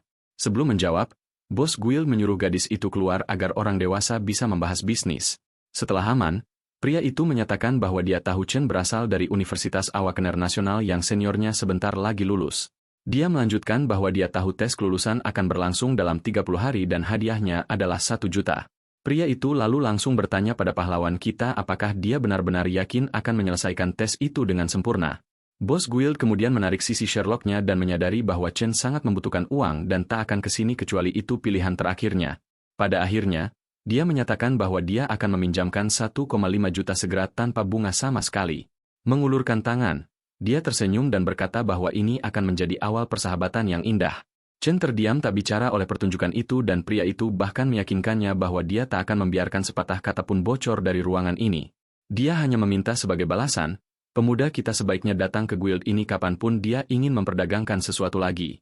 Chen berpikir dalam hati bahwa orang ini berhasil menebak semuanya dengan begitu mudah, tapi tetap tak mencoba menipu. Kini dia memahami mengapa bos guild ini menjadi orang besar di masa depan. Pemuda kita lalu menjabat tangannya sambil berpikir bahwa dia butuh sekutu kuat jika ingin mengalahkan Raja Iblis. Beberapa saat kemudian, kontrak selesai dan uang langsung dikirim ke rekeningnya. Bos guild lalu bertanya apakah dia perlu meminjam senjata untuk turnamen karena dia baru saja menyerahkan miliknya. Meski dia tak punya perlengkapan serang, dia masih memiliki banyak peralatan arang berkualitas tinggi untuk dipilih. Chen memberitahunya agar tak khawatir, lalu dengan santai memanggil pedang besar lainnya yang dia peroleh sebelumnya, meninggalkan anggota guild benar-benar tercengang. Dengan itu, pemuda kita berpamitan sementara bos guild segera mempromosikan gadis berambut pink menjadi supervisor karena berhasil mendapatkan klien level tinggi. Sebelum Chen pergi, dia menyadari bahwa dia lupa membeli sesuatu dan berbalik menuju meja kasir. Beberapa jam kemudian, dia kini berdiri di depan halte bus. Dia mengingat bahwa di kehidupan sebelumnya, dia sangat berjuang untuk mencapai puncak dan orang-orang memperlakukannya seperti sampah. Dia bekerja shift tanpa henti hanya untuk memenuhi kebutuhan hidup dan kedua saudara itu hampir hidup seperti gelandangan untuk bertahan setiap bulan. Yun berhasil masuk ke universitas impiannya saat itu. Tapi dia menyerahkannya dan berkata pada dirinya sendiri bahwa kampus itu terlalu jauh dari kakaknya yang tercinta. Padahal sebenarnya, dia takut menambah beban finansial pada kakaknya. Kembali ke masa kini, dia bertanya-tanya mengapa adiknya belum muncul dan mulai mencari-cari ke sekitar. Tepat saat itu, sebuah suara memanggilnya, menyebutnya bodoh karena mencari di dekat pintu masuk alih-alih pintu keluar. Sambil menarik koper besarnya, dia bilang mereka bangkrut lagi karena uang sewa telah menghabiskan semuanya. Namun pemuda kita hanya berdiri di sana dalam kejutan total karena sudah 7 tahun sejak terakhir kali dia melihatnya. Adiknya menyuruhnya membantu membawa barangnya. Karena tak mendapat respons, dia melambaikan tangan di depan wajahnya, berusaha menyadarkannya. Pada saat itu, Chen tiba-tiba maju dan memeluknya erat, membuatnya terkejut. Setelah beberapa saat yang canggung, dia menggunakan teknik tusuk terlarang untuk melepaskan diri dari pelukan itu sambil memarahinya karena hampir membuatnya sesak napas. Dia bilang Chen akhir-akhir ini bertingkah sangat mencurigakan dan bertanya-tanya apakah gebetannya akhirnya menolaknya, tapi Chen mengabaikannya. Keduanya lalu mulai berjalan sementara adiknya terus berceloteh tentang ujiannya. Meski begitu, Chen merasa lebih dari senang mendengarkan semuanya, berkata pada dirinya sendiri bahwa dia tak akan pernah membiarkan apapun terjadi padanya di kehidupan ini. Sementara itu, di sebuah gang sempit, beberapa preman sedang menunggu. Setelah memastikan bahwa pahlawan kita akan melewati sini, Jian menyuruh anak buahnya tetap rendah sampai target muncul, lalu menyergapnya bersama. Dengan senyum gila di wajahnya, dia berkata pada dirinya sendiri bahwa dia pasti akan menghukum orang itu atas apa yang telah dia lakukan. Salah satu preman bertanya apakah mereka akan kena masalah jika situasinya memburuk. Asasin awan itu bilang bahwa awalnya dia hanya ingin memberi pelajaran pada orang itu, tapi pertemuan terakhirnya benar-benar membuatnya murka. Mengingat bagaimana Chen mempermalukannya, dia menyuruh para kantong sampah itu meninggalkan sesuatu untuknya dan bersumpah bahwa dia akan memberi pelajaran pada pahlawan kita yang tak akan dia lupakan. Gene terus membual tentang bagaimana dia adalah Cloud Assassin terbaik dan mulai meneteskan air liur saat membayangkan ekspresi wajah targetnya. Kembali ke pahlawan kita, Yun mengingatkannya bahwa dia sudah bertingkah sangat aneh dan bertanya-tanya apakah karena ujian. Dia menganggap enteng dan bilang bahwa orang lemah seperti dia tak perlu terlalu memikirkannya. Adik perempuan itu mengingatkannya bahwa dulu dia selalu bilang padanya untuk terus maju apapun yang terjadi dan serahkan sisanya pada takdir. Berusaha mengangkat semangatnya, dia mulai menyanyikan lagu motivasi saat mereka memasuki gang. Chen merasa senang bahwa adiknya bisa begitu mudah menyadari perubahannya, tapi dia sadar bahwa adiknya tak tahu bahwa dia sudah membangunkan kekuatannya dan telah menjadi kaya. Mendengar jawaban percaya dirinya bahwa dia baik-baik saja, adiknya bertanya-tanya apakah itu hanya harga diri pria yang bicara. Yun menggelengkan kepala sambil berpikir bahwa kakaknya akhirnya menjadi seorang pria. Sementara itu, dari kejauhan, salah satu preman memberitahu Gian bahwa ada seorang gadis bersama target mereka. Itu membuat pria itu sangat excited karena gang itu tak ada kameranya dan Chris Hansen tak akan bisa menangkap mereka. Namun pahlawan kita langsung merasakan niat jahat itu dan menyadari bahwa itu adalah bajingan yang sama dari Dewan Siswa. Mengeluarkan AirPods merek murahan, dia memasangkannya di telinga adiknya dan menyuruhnya mendengarkan sebuah lagu yang baru saja dia sukai. Itu membuat adiknya terkejut karena Chen tak pernah mendengarkan musik, tapi dia memutuskan untuk ikut saja agar bisa memahami kakaknya lebih baik. Chen lalu berbalik dan menatap tajam pada para bajingan yang perlahan mendekat. Sambil musik diputar di latar belakang, pertarungan akhirnya dimulai saat para preman menyerbu maju. Chen segera beralih ke kelas petirnya dan mengingat bahwa sudah 7 tahun sejak dia kehilangan satu-satunya keluarga dan baru sekarang bertemu lagi dengannya. Dipenuhi amarah, dia bertanya-tanya dari topi siapa para penyihir ini mengeluarkan keberanian mereka dan melesat maju seperti sambaran petir. Pahlawan kita menghantam kakinya ke orang pertama dan membuatnya terbang mundur sementara yang lain mulai berkeringat. Dia lalu mengisi tinjunya dan memberikan sandwich tinju gratis berturut-turut ke 3 orang sebelum menyelesaikan yang keempat dengan hantaman lutut brutal. Salah satu kantong sampah yang berani mencoba menyerang, tapi Chen hanya meraih tangannya dan mematahkannya seperti spaghetti. Pria itu berteriak kesakitan hanya untuk menerima tinju seberat 1/4 pon langsung ke hidungnya. Melihat rekan-rekannya dilempar ke sana kemari, Gian membeku syok dan bertanya-tanya bagaimana mungkin pemuda itu menjadi begitu kuat. Chen tak berhenti di situ dan terus melempar pukulan keras ke kiri dan kanan sambil bergerak mendekati asasin awan itu. Saat akhirnya mencapainya, Gian berusaha meyakinkan dirinya sendiri bahwa dia adalah asasin terkuat dan tak mungkin kalah. Menjadi orang baik yang dia adalah, pahlawan kita membawanya kembali ke realitas dengan pukulan menghancurkan yang membuatnya terbang mundur. Namun dia tak berhenti di situ karena dia maju dan melepaskan kombinasi pukulan yang membuat beberapa gigi copot. Asasin awan itu berguling di tanah seperti tumbleweed yang diisi steroid dan menabrak dinding.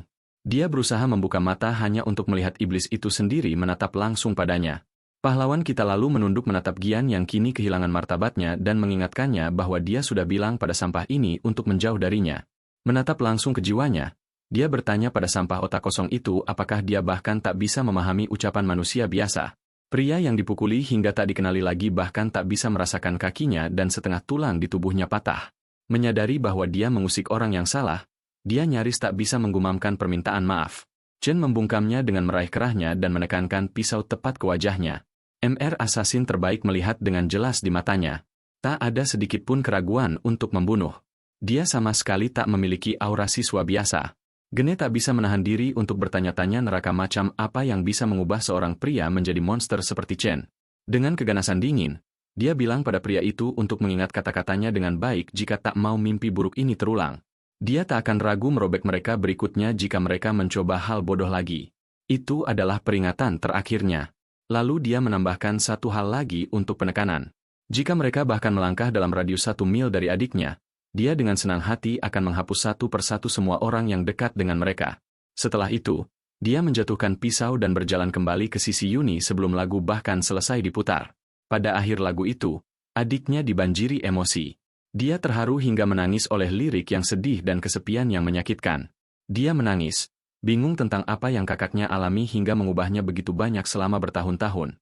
Dia bahkan bertanya-tanya apakah dukungannya dulu entah bagaimana tak cukup. Dengan tekad kuat, dia berbalik untuk memarahinya dengan benar, tapi dia membeku di tengah kalimat saat melihat hadiah di tangan kakaknya. Pulpen berlapis emas mengkilap yang selalu dia impikan ada di depan matanya. Yun memerah cerah karena excited. Dia hampir tak percaya kakaknya membelikannya pulpen ajaib holografik terbaru yang harganya lebih mahal dari sewa bulanan mereka. Reaksi imutnya menghangatkan hati Chen. Wajahnya jelas menunjukkan bahwa dia tak ingin mengembalikannya, meski itu hal yang bertanggung jawab saat mereka tertinggal sewa. Menyembunyikan tinjunya di belakang punggung, Chen diam-diam bersumpah untuk melindungi senyuman adiknya kali ini, dan memastikan dia masuk ke sekolah impiannya. Di rumah, adiknya dengan bahagia menghabiskan berjam-jam membuat gambar holografik di udara. Kakak besar diam-diam menikmati ramen buatannya dan bilang dia senang adiknya bahagia dengan hadiah itu. Meski begitu, dia masih khawatir Chen menghabiskan terlalu banyak untuknya padahal mereka bahkan tak punya uang sewa bulan depan. Chen tersenyum bangga padanya dan mengungkapkan bahwa sewa mereka untuk 1 tahun penuh sudah lunas. Kakak besar membual bahwa usaha kecilnya dengan teman berjalan sangat baik akhir-akhir ini, tapi Yunyun yang tajam melayangkan tatapan sangat curiga padanya. Jelas dia tak percaya cerita bisnis yang nyaman itu. Meski begitu, dia tak mendesak lebih jauh. Dia bahkan tak ingat sudah berapa lama kakaknya tertawa terbuka seperti ini. Dia dengan lembut menepuk bahunya dan membuat satu permintaan sederhana. Apapun yang dia lakukan secara diam-diam, dia harus memastikan tak membakar dirinya sendiri. Sementara itu, di sebuah akuarium yang tenang, Presiden Ting berbagi berita mengejutkan dengan sepupunya. Para dokter terbaik di kota menyatakan bahwa Emer Assassin terbaik mengalami luka kritis yang tak bisa disembuhkan. Lebih dari separuh tulang di tubuhnya hancur di luar perbaikan yang layak. Pertarungannya melawan Chen sudah di luar dugaan Presiden. Tapi kondisi tubuhnya yang mengerikan setelah pertarungan bahkan lebih mengejutkan. Sepupunya bereaksi dingin. Dia hanya kecewa bahwa jumlah siswa lulusan kuat yang bergabung dengan timnya kini akan lebih sedikit. Tapi Presiden sama kejamnya, menjawab bahwa dia sebenarnya akan tampil lebih baik tanpa NPC yang membebani itu. Kemudian paman mereka dan Direktur Penempatan Kerja Akademi angkat bicara. Gong Wen dengan tenang menyampaikan laporannya tentang gerakan terbaru pahlawan kita. Investigasi mendetailnya mengenai kekacauan dari upacara penentuan peringkat akhirnya tiba. Tak ada keraguan tentang hasilnya dan Chen benar-benar berperingkat lebih tinggi daripada Presiden Dewan Siswa. Pengungkapan itu membuat mantan siswa terbaik itu benar-benar lengah. Pria itu lalu memberinya nasihat serius, berkata bahwa ayahnya secara pribadi meminta wakil ketua aliansi untuk mengevaluasi penampilan ujian tempurnya, jadi dia harus memastikan dia bersinar paling terang di antara semua. Jika entah bagaimana dia gagal melakukannya, direktur mengusulkan solusi alternatif. Gadis berambut hijau, yang merupakan keponakan kesayangan pamannya, akan membantu timnya merebut tempat pertama secara keseluruhan. Tapi Presiden Dewan menolak tawaran itu dengan datar tanpa ragu. Dia mengklaim bahwa dia bahkan tak menampilkan kekuatan aslinya saat penilaian. Presiden Ting lebih dari percaya diri pada superioritasnya yang luar biasa dan meyakinkan mereka bahwa dia akan mendominasi seluruh akademi sendirian. Kembali ke asrama akademi, pemuda kita mencuci badan setelah menyelesaikan lari harian 100 km dengan beban di ranselnya. Dia sepenuhnya terkunci pada satu tujuan, yaitu memenangkan hadiah $1 juta di ujian kelulusan mendatang. Itu satu-satunya kesempatan nyata untuk memenuhi kesepakatannya dengan Mithil Guild King Ji dan membangun hubungan perdagangan yang saling menguntungkan dengan mereka. Dengan hanya beberapa minggu tersisa hingga ujian, dia berbaring di tempat tidur, bukan untuk istirahat, tapi untuk terus mengasah diri bahkan dalam tidurnya. Dia memasuki sarang iblisnya dengan menara Void raksasa Raja Iblis Lanu berdiri di depannya. Dia mendaki tangga panjang menuju pintu masuk tanpa ragu. Penilaian pertamanya dengan kelas Gravehond King mencapai Mid-S rank yang cukup terhormat. Di sisi lain, kekuatan luar biasa kelas Abyssal Fiend-nya benar-benar membebani sistem. Bahkan hati iblis itu sendiri tak mampu mengklasifikasikan potensi aslinya dengan benar. Satu-satunya cara untuk mengevaluasi kelas-kelasnya yang tersisa menjadi jelas baginya. Dia membuka menara Void dan memutuskan untuk menguji kekuatan mentah mereka langsung di medan pertempuran. Dia melangkah masuk, penasaran jenis tantangan brutal apa yang akan dilemparkan menara padanya. Apa yang dilihatnya di dalam membuat matanya melebar karena syok. Dia mendapati dirinya dipindahkan ke dimensi aneh di mana dia berdiri di puncak sebuah planet putih raksasa yang mengambang di angkasa. Begitu dia mengambil langkah pertama, dia langsung jatuh berlutut, nyaris tak mampu menjaga tubuhnya tegak. Di Valenstar Wasteland, gravitasi 10 kali lebih kuat daripada bumi, dan Chen merasakan tekanan menghancurkan itu hingga ke tulangnya. Di belakangnya, pintu masuk menara lenyap sepenuhnya. Dia sudah memahami bahwa ini berarti dia harus mengalahkan bos untuk membuka kembali pintu keluar. Sebelum binatang mematikan manapun bisa menyergapnya, dia perlu beradaptasi dan mengatasinya dengan cepat. Namun seekor singa hantu yang berkeliaran mencari mangsa di dekat situ sepertinya tak mau memberinya kemewahan itu. Tak ada pilihan lain, Chen langsung beralih ke kelas petirnya. Singa itu menerjang langsung ke arahnya, tapi dia berhasil menghindar tipis dan menusuk tepat ke bahunya. Binatang itu meraung marah, tapi serangan itu terbukti tak efektif karena meleset dari titik vital. Dia cepat menyadari bahwa serangannya sama lambat dan tidak presisi seperti kemampuannya bergerak saat ini. Singa hantu itu dengan mudah menindihnya ke tanah dan hendak menggigitnya seperti taco, menunjukkan betapa baiknya monster-monster ini beradaptasi dengan gravitasi ekstrim. Dia membiarkan singa itu menggigit lengannya sebentar, lalu cepat beralih kelas ke Abyssal Fiend. Perubahan itu seketika memberi jenis peningkatan stat yang berbeda. Dengan mengorbankan sedikit kecepatan, dia memperoleh kekuatan dan stamina yang signifikan, yang sangat krusial untuk situasi pertarungan jarak dekat seperti ini. Perubahan kelasnya menghantam anak anjing agresif itu ke bawah dan seketika membalikkan pertarungan menjadi menguntungkannya. Kemampuan raksasa untuk memanipulasi gravitasi terbukti sangat berharga. Di planet dengan 10G, pengganda 3 kali lipat menghantam dengan kekuatan brutal. Pada saat itu, singa meraung marah, tapi Chen tak menunjukkan belas kasihan, menghancurkan singa hantu itu ke permukaan planet. Setelahnya, dia tergeletak di lantai untuk menarik napas. Gluttony mengejutkannya dengan notifikasi level up yang pantas. Lalu dijelaskan bahwa setiap kelas menerima rating bintang. Jumlah bintang menunjukkan seberapa besar perubahan stat saat beralih ke kelas itu. Purgatory Roshasa memiliki bintang terbanyak di antara semua kelasnya yang tersedia. Meski memiliki keunggulan itu, dia baru saja bertarung nyawa-nyawaan melawan Phantom Lion peringkat B dalam kelas ini. Jelas dia masih memiliki perjalanan panjang sebelum mencapai potensi trip S rangnya. Selanjutnya, dia kesal melihat bahwa Gluttony bahkan tak memberinya opsi untuk menelan makhluk itu. Monster ini juga jelas bukan bos lantai karena pintu keluar seharusnya muncul setelah dia mengalahkan bos sebenarnya. Tepat saat itu, sebuah pintu raksasa terbuka di belakangnya. Puluhan mata yang bersinar mengintip dari kegelapan. Realitas menghantamnya seperti truk. Semua usaha yang dia lakukan untuk mengalahkan satu singa hantu tak ada artinya dibandingkan apa yang akan datang selanjutnya. Tak terhitung monster peringkat B mengalir keluar dari pintu, mencakar dan mengoyaknya dari segala arah. Baru sekarang dia sepenuhnya memahami apa yang diperingatkan raksasa padanya. Iblis itu bilang ada binatang buas kejam di dalam menara dan jalannya akan dipenuhi dengan rasa sakit dan penderitaan tanpa akhir. Tapi iblis itu juga memerintahkannya untuk bertahan dari semuanya, beradaptasi dan menjadi lebih kuat. Tak lama kemudian, Chen tersentak bangun dari tidurnya, merasa seolah baru saja selamat dari mimpi buruk terburuk dalam hidupnya. Semua orang di ruangan masih tertidur pulas, sama sekali tak sadar bahwa dia baru saja mengalami siksaan dagingnya disobek-sobek oleh monster. Pahlawan kita akhirnya menyadari bahwa menara Void Purgatory bukanlah jalan pintas untuk naik level instan. Dia baru berada di awal dari perjalanan panjang, melelahkan, dan menyakitkan. Beberapa minggu berlalu hingga akhirnya tiba waktunya ujian kelulusan akademi. Banyak VIP hadir untuk mengamati angkatan siswa baru yang menjanjikan. Persyaratan minimum baru juga diumumkan untuk komposisi tim, di mana setidaknya satu siswa high erang harus dimasukkan dalam setiap party. Saat pembentukan tim tiba, diumumkan bahwa semua siswa kini bisa melihat peringkat satu sama lain. Ini memungkinkan semua orang cepat memutuskan siapa yang akan direkrut untuk party mereka. Para siswa disusun sesuai urutan peringkat dari tertinggi ke terendah, tapi Maung segera menyadari ada yang aneh. Chen sendiri bingung melihat namanya berada di posisi paling bawah. Semua mata tertuju padanya saat yang lain bertanya-tanya bagaimana seorang awakener yang hampir mati bisa berada di posisi terendah di kelas. Para siswa yang iri langsung mulai menghina, yakin bahwa peringkat tingginya hanyalah kesalahan penilaian. Meski begitu, bahkan mereka tak bisa menyangkal bahwa kekuatannya nyata dan memiliki dia di tim pasti akan meningkatkan skor mereka. Presiden Dewan Ting tetap diam saat bisikan beredar tentang orang bodoh yang pasti menyesali pilihannya menolak tawaran baik presiden. Pria di balik skema ini adalah pamannya sendiri, Gong Squawan. Bajingan itu mengasumsikan tak ada yang akan mengundang pemuda kita ke parti mereka setelah melihatnya berada di peringkat paling bawah.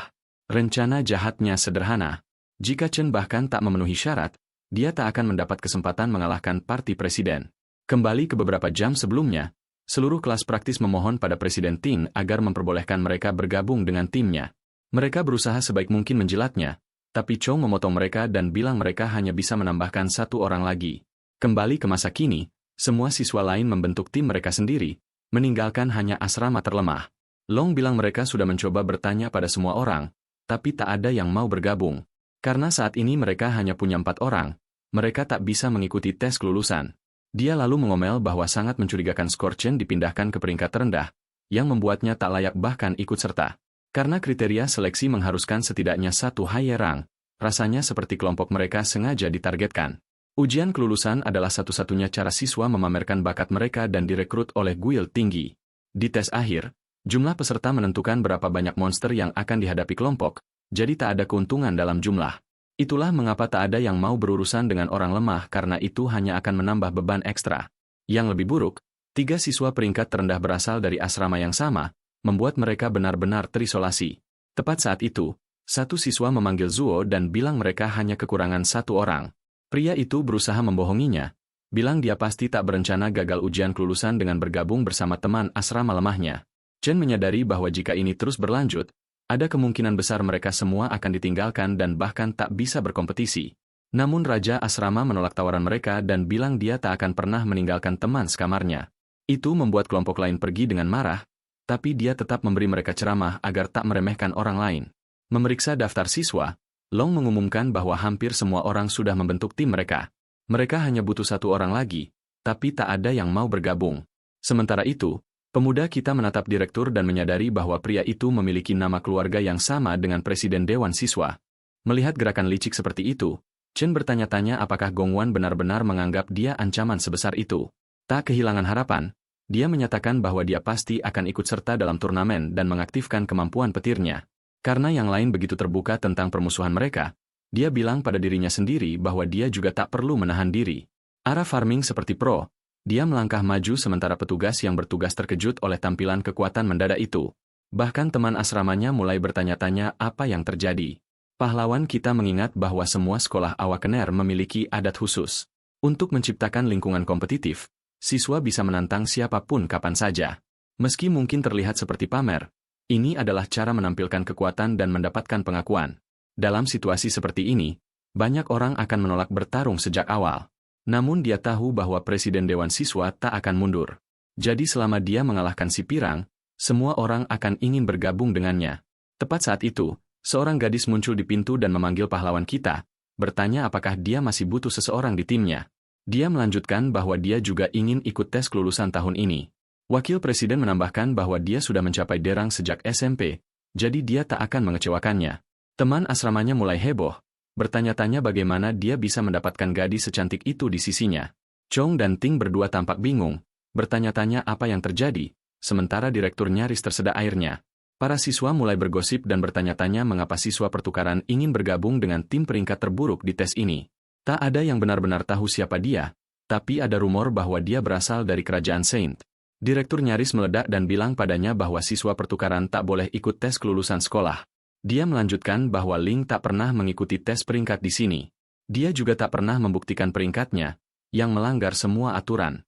Tiba-tiba, kepala sekolah muncul dan bilang bahwa direktur benar. Gong hampir kena serangan jantung saat melihat pria tua itu. Namun kepala sekolah lalu bertanya mengapa Ling ingin ikut tes karena dia hanya akan tinggal di sini sebentar. Sementara itu, pemuda kita terkejut dan bertanya-tanya bagaimana kepala sekolah tiba-tiba teleportasi karena dia adalah kelas warrior. Pria tua itu menjelaskan bahwa itu tak akan adil bagi yang lain jika dia ikut tes, yang dijawabnya dengan main-main. Chen mulai berkeringat saat menyadari bahwa dia bahkan tak bisa mengetahui peringkat kedua orang ini. Direktur akhirnya memberanikan diri bicara dan mendukung kepala sekolah, bilang bahwa sekolah tak bisa berfungsi tanpa aturan. Kepala sekolah lalu mengubah nada dan menjelaskan bahwa tujuan sekolah ini adalah menyediakan lingkungan belajar bagi Awakener agar mereka bisa mencapai hal besar dalam hidup. Meski tes kelulusan adalah tradisi, itu juga salah satu momen terpenting dalam hidup siswa. Dia bertanya, jika seorang siswa tak bisa ikut karena perubahan aturan mendadak, bagaimana sekolah akan mengganti kerugian itu? Direktur mulai berkeringat deras dan bertanya-tanya apakah dia akhirnya terbongkar. Dia mulai mempertanyakan apakah kepala sekolah melakukan semua ini hanya untuk anak itu. Menyadari bahwa itu tak sebanding dengan masalahnya, dia memutuskan mundur. Pria itu bilang pada dirinya sendiri bahwa karena siswa terkuat sudah membentuk satu tim, mereka pasti akan mudah memenangkan penilaian. Pria itu membungkuk pada kepala sekolah dan meminta maaf sambil mengakui bahwa mereka mengabaikan bagaimana sistem ini bisa mencegah beberapa siswa mendapatkan kesempatan berkembang. Direktur lalu mengumumkan bahwa bahkan tim peringkat lebih rendah dan kelompok dengan kurang dari 5 anggota kini boleh ikut turnamen untuk menjamin keadilan. Keempat teman asrama akhirnya membentuk tim mereka dan merayakan bahwa mereka kini bisa ikut tes kelulusan. Duduk di belakang, kepala sekolah bilang pada Ling bahwa dia tampak terlalu tertarik pada anak itu. Di satu sisi tes, Presiden Dewan Siswa memimpin tim para pemain terkuat. Di sisi lain, Chen memimpin 3 pemain terlemah. Ini membuat pria tua itu sangat penasaran gua mana yang akan mereka pilih dan berapa poin yang akan mereka raih pada akhirnya. Petugas lalu mengumumkan bahwa semua kapten kini boleh memilih gua iblis mana yang akan dimasuki. Tepat saat itu, tabletnya berbunyi, membuatnya terkejut karena satu kapten sudah membuat pilihan. Semua orang mulai kehilangan akal saat melihat gua mana yang dipilih Chen. Teman asramanya juga panik dan menyuruhnya cepat mengubah pikiran, bertanya apakah dia bahkan paham apa yang baru saja dia lakukan. Namun pemuda kita tetap diam sambil terus menatap layar. Selama tes kelulusan, kelompok siswa memasuki gua iblis dan mendapatkan poin dengan mengalahkan monster. Mengalahkan monster lord dan waktu penyelesaian singkat masing-masing memberi poin terpisah, dan tingkat kesulitan Dungyeon menentukan berapa kali totalnya dikalikan. Dengan itu, Dungyeon peringkat F dapat memberikan hingga 75 poin, sementara Dungyeon peringkat E dapat memberikan maksimum 100 poin. Tim yang mendapatkan skor tertinggi akan direkrut oleh Imperial Guild dan pemain teratas menerima hadiah 1 juta UN. Kembali ke ruang seleksi, para siswa mendiskusikan bahwa skor tertinggi dalam sejarah adalah 90 poin, yang dicapai oleh pemimpin Imperial Guild saat ini. Bahkan untuk menyelesaikan Dungyeon peringkat E saja membutuhkan setidaknya 3 petarung derang solid dalam tim. Tahun ini, tim Ting mungkin benar-benar bisa melampaui rekor itu. Layar lalu berbunyi dan memberitahu semua orang bahwa seseorang sudah memilih Devil S. Cafe. Pria itu terkejut saat melihat bahwa pemuda kita telah memilih Dungyeon peringkat D. Tak ada yang pernah menyelesaikan Dungyeon peringkat D sebelumnya, dan semua orang mulai bertanya-tanya apakah ini kesalahan. Long bertanya pada pahlawan kita apakah dia memukul kepalanya atau semacamnya, sementara Raja Asrama benar-benar kehilangan akal melihat apa yang dia lihat. Si nerd berusaha menyadarkan Chin, tapi dia mengungkapkan bahwa dia sudah memikirkan keputusan ini dengan matang. Sistem lalu berbunyi lagi saat Presiden Dewan Siswa juga memilih gua peringkat D. Teman-teman tim Ting langsung menerima pilihan pemimpin mereka, yang membuat mereka lolos tes. Ruang kelas menjadi kacau balau mendengar pengumuman itu sementara kelompok mereka berusaha bersikap biasa saja. Gadis got berambut pirang itu mencemooh pemuda kita karena berpura-pura tangguh dan menganggap dia hanya mencari perhatian. Pria botak menambahkan bahwa teman-teman lemahnya tak akan pernah setuju dengan ini dan tim mereka akan hancur. Long mempelajari wajah Chen dan menyadari bahwa dia sama sekali tak berpura-pura. Dia bertanya-tanya kapan temannya menjadi skuad ini dan berapa banyak dia telah berubah. Setelah mengambil keputusan, si nerd menekan tombol konfirmasi dan memutuskan untuk mempercayai temannya. Yo juga menekan tombol gua hijau karena merasa dia tak punya yang bisa hilang. Raja Asrama kesal karena keduanya membuat pilihan sebelum dirinya dan ikut menekan tombol. Dengan itu, sistem secara resmi meloloskan tim mereka untuk tes. Melihat teman-teman asramanya, Chen meminta maaf dan mengungkapkan bahwa dia memilih Dungyeon ini karena ingin menjadi pencetak skor tertinggi. Dia sadar dia memaksa mereka masuk ke dalam mimpinya, tapi meyakinkan mereka bahwa mereka akan mencapai puncak bersama. Mendengar kata-katanya, Presiden tiba-tiba berdiri dan menyatakan bahwa posisi teratas hanya miliknya seorang. Chen berbalik dan menghadapinya langsung. Ting melepaskan aura mengintimidasi dan menyatakan bahwa hanya boleh ada satu siswa terkuat di seluruh sekolah. Berdiri di belakang, Ling terkejut karena ini pertama kalinya dia melihat emosi skuad itu dari Ting. Bentrokan antara keduanya kini terbuka lebar. Kepala sekolah merasa bangga bahwa para siswa begitu berani, tapi Ling merasa tidak nyaman karena pemuda kita memilih gua peringkat D yang bahkan Cerang tak bisa menyelesaikannya sendirian. Meski seorang siswa bisa mendapatkan 150 poin dari gua peringkat D, tingkat kesulitannya jauh terlalu tinggi. Di atas itu, teman-temannya juga tak cocok untuknya. Kepala sekolah menambahkan bahwa mereka hanya punya waktu sekitar 1 bulan lagi dan tak mungkin mereka bisa meningkat cukup dalam waktu sesingkat itu. Meski begitu, dia tetap berharap yang terbaik. Cerita lalu maju 2 minggu ke lapangan latihan di mana semua orang tergeletak kelelahan di tanah. Long bertanya mengapa mereka melakukan latihan fisik sementara yang lain menggunakan simulasi. Chen membuat mereka menjalani segala jenis latihan yang membuat mereka sangat frustrasi. Pahlawan kita menjelaskan bahwa latihan simulasi sama sekali tak membantu. Saat seseorang memasuki gua iblis untuk pertama kali, pikiran mereka kosong dan satu-satunya yang menyelamatkan mereka adalah insting. Semua latihan ini bertujuan meningkatkan kekuatan fisik agar mereka bisa bergerak lebih cepat dan bereaksi lebih baik. Latihan terbaik adalah memasuki dungeon sungguhan dan mendapatkan pengalaman. Tapi orang biasa seperti mereka hanya bisa memimpikannya. Hanya elit yang mendapat kesempatan itu dan mereka memang bukan orang biasa sejak awal. Bahkan begitu, para elit itu akan melakukan segala cara agar orang biasa tak pernah bisa menyusul supaya mereka tetap di puncak. Mereka memiliki akses ke sumber daya yang orang biasa habiskan seumur hidup untuk mendapatkannya. Raja Asrama lalu bertanya apa yang seharusnya dilakukan orang biasa dalam situasi itu. Chen mengungkapkan rencananya dan bilang bahwa jika mereka berhasil masuk Imperial Guild, maka mereka bisa mengubah seluruh sistem. Tes kelulusan adalah satu-satunya kesempatan bagi siapapun untuk benar-benar melampaui para elit. Karena itu adalah mimpinya, Chen bersumpah akan melakukan segala yang dia bisa untuk menepati janjinya dan mereka pasti akan menang. Dengan hanya setengah bulan tersisa hingga ujian kelulusan, pemuda kita farming di dalam Menara Void setiap malam. Mengalahkan Phantom Lions bukan tugas mudah, tapi dia menolak menyerah berapapun brutalnya mereka menghantamnya. 5 hari sebelum ujian, teman sekamarnya berlatih dengan segala yang mereka punya. Namun pemuda kita berada di level yang sama sekali berbeda. Regimen gilaannya membuat ark latihan Hashira terlihat seperti pemanasan. Dengan hanya 2 hari tersisa, rivalnya jelas juga tak malas berlatih. Tapi Chen berkembang dengan kecepatan yang bahkan lebih cepat. Dan kini dia bisa dengan percaya diri menahan serangan seluruh kawanan singa di bawah gravitasi yang menghancurkan tulang. Dengan darah mengalir di wajahnya, dia tak pernah terlihat lebih siap untuk menang. Pada hari ujian, sebuah drone kecil mengambang bersama peserta, bertindak sebagai pemandu mereka. Para pemuda berjalan masuk mengenakan seragam senada, terlihat sangat gagah. Begitu semua peserta memakai gelang tangan, ujian secara resmi dimulai. Sementara itu, kepala sekolah menyambut Gong Lin dengan hangat. Pria berpenampilan tajam itu adalah ayah Presiden Ting, salah satu pendiri Imperial Guild. Para siswa tak bisa berhenti menatap saat melihat salah satu pemimpin Imperial Guild, melongo padanya seperti binatang langka di kebun binatang. Rasa ingin tahu mereka memuncak saat melihat pendiri guild dan kepala sekolah menyambut limusin putih mewah. Seorang pria berambut merah, Karl Cavendish, dengan tenang melangkah keluar dari kendaraan. Para siswa panik karena siapapun akan mengenali wakil ketua World Guild Alliance. Orang seusianya tak akan pernah muncul di lingkungan seperti ini.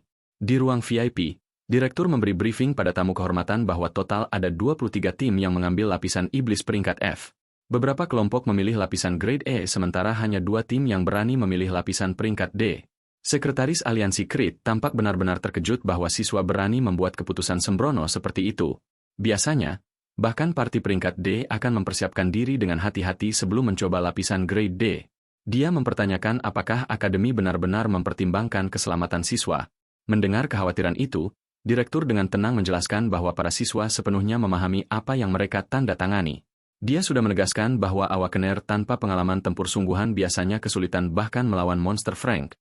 Tapi ancaman sebenarnya terletak pada bos lapisan, yang jauh melampaui mob lemah hingga beberapa level. Banyak tim akhirnya gagal di akhir, tak mampu mengalahkan monster boss. Namun di lapisan peringkat E, segalanya benar-benar berbeda. Bahkan monster paling dasar di sana memiliki kekuatan setara bos peringkat F. Realitas keras itu biasanya dipelajari siswa dengan cara yang menyakitkan. Sekretaris Aliansi bertanya apakah ada pengamanan yang tepat jika situasi menjadi berbahaya. Direktur meyakinkannya bahwa akademi sangat menghargai aset paling menjanjikannya. Untuk keselamatan siswa, seorang warrior dari Imperial Guild ditempatkan di luar setiap sarang, siap turun tangan jika ada yang salah. Di atas itu, gelang yang dikenakan setiap siswa dapat langsung mentransportasi mereka keluar jika mereka memilih menyerah atau jika nyawa mereka benar-benar terancam. Mendengar itu, wanita itu tetap ragu bahwa akademi memiliki siswa berbakat cukup untuk menantang lapisan peringkat D. Dia diam-diam bertanya-tanya berapa lama tim-tim itu realistically bisa bertahan. Direktur, bagaimanapun, yakin bahwa para troublemaker erang kecil itu kemungkinan besar akan keluar sambil menangis. Berpindah ke dungeon peringkat D yang penuh dengan pohon raksasa berlapis es tebal. Teman sekamar Chen terlihat ketakutan. Siapapun akan begitu setelah melihat makhluk bahan bakar mimpi buruk yang seperti perpadanan kelelawar dan monyet aneh. Dia cepat memperingatkan partinya bahwa monster-monster itu menuki ke target dalam sekejap mata. Jadi mereka sebaiknya tetap membuka mata lebar-lebar. Tiba-tiba sekawanan Ghost Monkey Bat menyambar langsung ke arah mereka. Mengejutkan, Semua pemuda berhasil menghindar serangan kilat cepat monster itu dengan kikuk. Saat mereka masih excited karena berhasil menghindari serangan makhluk peringkat D, sesuatu yang lebih gila menarik perhatian mereka. Pemuda kita berdiri di sana dengan tenang sambil memegang pedang petir, dikelilingi mayat monster yang sudah dingin di kakinya. Dia memerintahkan timnya untuk fokus menyelamatkan diri dulu karena mereka belum cukup kuat, dan serahkan sisanya padanya. Tepat saat itu, Ghost Monkey Batline menyerbu dengan kecepatan supersonik, tapi mereka berhasil menghindar tepat pada waktunya. Seanzo tiba-tiba menyadari bahwa pahlawan kita sebenarnya telah memaksa mereka melatih refleks dan kecepatan ledakan agar bisa bertahan melawan iblis seperti ini. Zuo mengertakkan gigi, tahu bahwa selama ini dia memanggil dirinya Raja Asrama. Namun kini, Yang Mulia tak punya pilihan selain bergantung pada teman sekamar acaknya. Sementara itu, Chen sepenuhnya menghabisi sisa Ghost Monkey. Mereka menuki ke arahnya seperti gelombang, tapi cat itu memotong mereka sebelum mereka bahkan sempat memproses bahwa mereka terputus dari server. Raja Asrama bergumam pada dirinya sendiri bahwa dia selalu mendengar dari Ma Long bahwa Chen kuat, tapi ini pertama kalinya dia menyaksikannya sendiri. Baginya, Chen sama sekali tak terlihat seperti siswa lulusan biasa, melainkan seperti prajurit yang sudah mengeras dalam pertempuran. Saat pembantaian berlanjut, Raja Asrama merasakan iri merayap masuk atas reputasi pemuda kita yang semakin naik. Tiba-tiba monster lain muncul di belakang kelompok, dan dia nyaris berhasil memblokir serangannya. Dia meraih kaki makhluk itu dengan tangan berapi dan berteriak pada teman-temannya.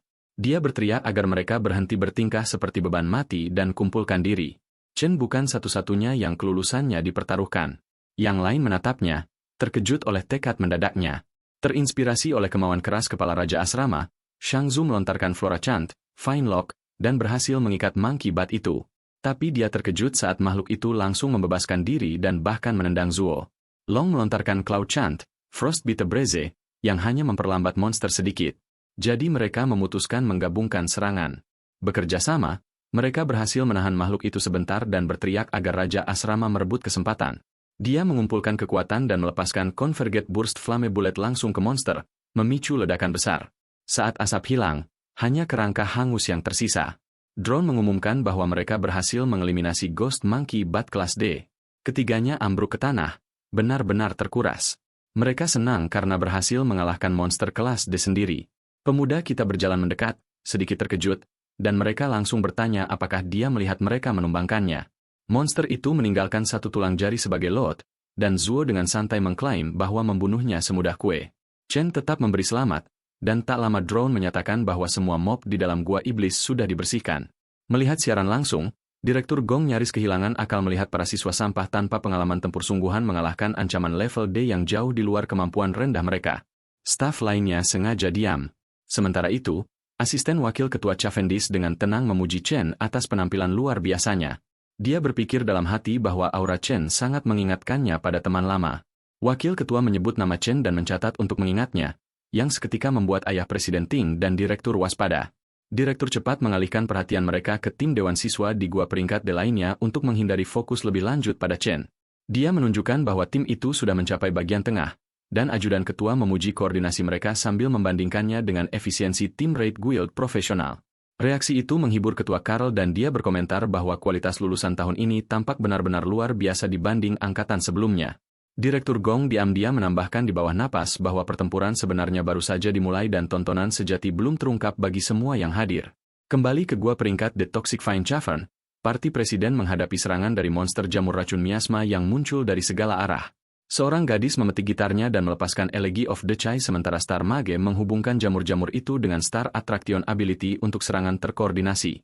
Dia lalu memanggil kapten dan presiden maju dengan pedangnya, siap menyelesaikan serangan dengan gaya. Dengan satu tebasan cepat, monster jamur meledak saat presiden melepaskan Blazing Sky Saver dengan presisi. Teman-temannya mengamati bahwa monster di penilaian sekolah ini persis sama dengan yang mereka hadapi saat sesi latihan sebelumnya. Karena familiaritas itu, parti menangani situasi tanpa kesulitan atau tekanan berarti. Mereka sudah menduga bahwa penilaian kelulusan akan diatur sebelumnya oleh pihak sekolah, karena dukungan yang tepat menjamin jalan yang jauh lebih mulus dalam hidup setelahnya. Dengan keyakinan itu, mereka mulai merayakan lebih awal karena merasa sangat yakin akan merebut posisi juara tahun ini tanpa tantangan sungguhan. Kembali ke level terakhir Cloud Forest.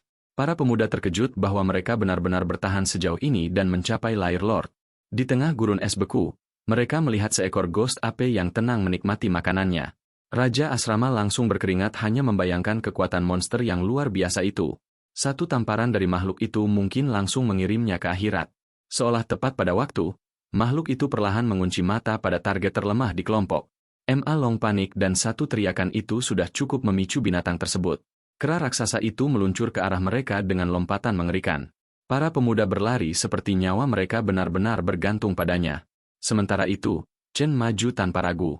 Dia melompat langsung ke wajah raksasanya dengan tendangan brutal, lalu merangkai pukulan tanpa henti, mengayunkan tubuhnya. Dia mengakhiri pertarungan dengan merobeknya menjadi potongan daging monyet cincang. Tampilan buas itu membuat partinya terpana kagum. Meski begitu, Chen merasa kesal karena bahkan monster peringkat D tak memberinya pengalaman yang bagus. Loadnya juga mengecewakan. Tiba-tiba dia mendengar teman-temannya berteriak excited bahwa mereka menemukan batu mana raksasa. Rupanya kera raksasa itu menyimpannya di dalam batang pohon berongga. Teman-temannya praktis meneteskan air liur melihat harta tak terduga itu dan dengan semangat meraih kristal. Chen berteriak memperingatkan, tapi dia terlambat 1 detik. Begitu tangan mereka menyentuh batu mana, cahaya menyilaukan meledak keluar. Dalam hitungan detik, seluruh area tertutup es. Shanzu, Lo, dan drone sepenuhnya beku oleh ledakan Arktik. Kembali ke ruang VIP, siaran langsung tiba-tiba terputus. Direktur licik itu menyeringai seolah sudah menunggu hasil ini. Dia menduga monster peringkat tinggi akan memasang jebakan seperti ini, dan hanya soal waktu sebelum Chen dan kelompok amatirnya tersandung. Wakil Ketua Cavendish tampak tidak senang, jelas khawatir akan keselamatan siswa. Direktur berpura-pura menyesali kegagalan Chen dan mengklaim tak ada pilihan selain mengekstrak mereka segera. Kepala sekolah tidak setuju. Dia berargumen bahwa mereka tak dalam bahaya langsung karena gelang akan aktif jika tanda vital siswa abnormal dan tak ada yang memikirkan menyerah.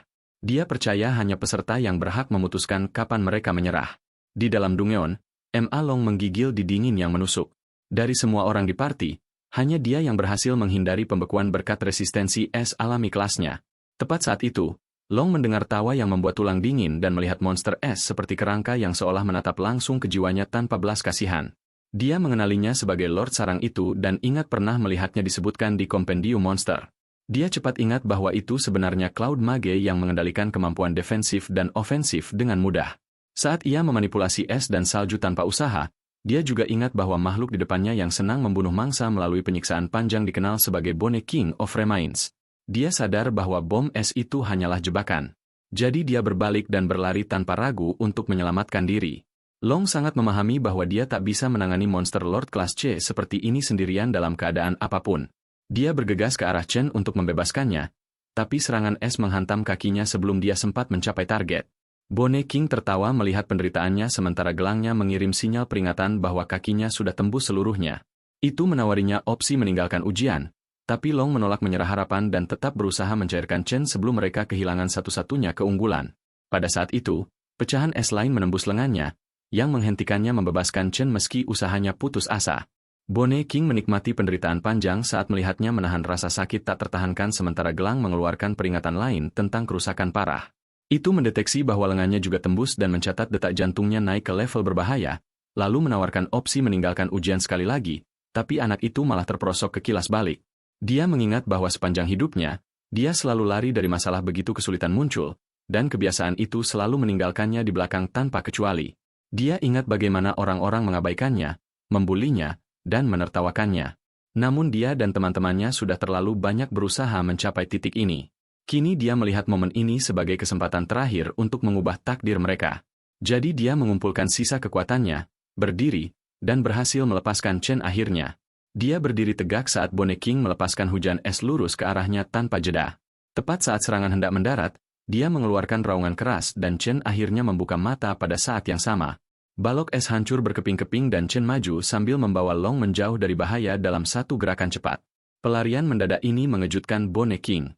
Sementara Long cepat menyadari bahwa Chen berhasil membebaskan diri dari penjara es sepenuhnya sendiri pada akhirnya. Sang warrior berterima kasih pada Long karena sudah membantunya tadi dan segera bertanya kondisinya dengan kepedulian jelas.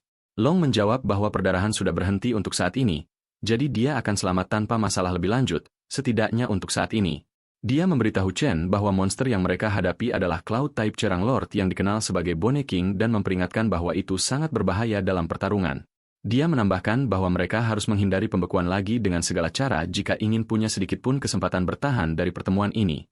Mereka berbalik dan melihat Bone King mengumpulkan gumpalan pecahan es raksasa yang cepat membentuk serangan gletser raksasa siap ditembakkan. Long terpana menyadari bahwa monster itu hendak menjatuhkan bom es raksasa pada mereka. Dan pada detik berikutnya, bom itu jatuh dan menutupi segalanya dalam putih menyilaukan. Monster itu mulai tertawa, tapi suaranya tiba-tiba berhenti saat melihat keduanya masih berdiri hidup setelah serangan menghancurkan itu. Chen beralih kelas ke Dome Flame King dan mengaktifkan Cloud Warrior Frost Body, yang memberinya kekebalan total terhadap kerusakan dingin. Transformasi itu juga meningkatkan semua stat resistensinya di lingkungan dingin, yang mengubah medan pertempuran menjadi keuntungannya. Bone King mengeluarkan jeritan ngeri, dan bahkan Long merasa bingung saat melihat temannya yang seharusnya Vault Assassin berubah menjadi Cloud Type Warrior. Dia mempertanyakan apakah Chen mungkin salah satu prodigi langka yang bisa membangunkan dua kelas berbeda sekaligus tanpa batasan. Chen hanya meminta maaf karena salah menilai situasi tadi dan mengakui bahwa dia menyeret teman-temannya ke pertarungan berbahaya karena kesalahan itu. Jadi dia beralih kelas lagi ke Abyssal Fiend. Dia lalu mengeluarkan pedang Purgatory Warrior dan menghadapi Bone King dengan niat penuh mengakhiri pertarungan di situ. Sahabat terbaiknya ternganga lebar melihat pemandangan itu. Biasanya, semua Awakener lahir dengan satu kelas yang bisa mereka spesialisasi. Tapi di antara mereka ada peluang ultra langka bahwa seseorang memiliki dua kelas sekaligus. Dual klaser ini begitu jarang sehingga bisa dihitung dengan jari. Jenis eksklusivitas itu menjadikan mereka harta yang sangat diinginkan setiap guild besar. Namun itu saja bukan yang membuatnya terkejut. Dia mengamati dengan saksama dan menyadari bahwa Chen bukan menggunakan satu, bukan dua, tapi tiga kelas yang benar-benar berbeda.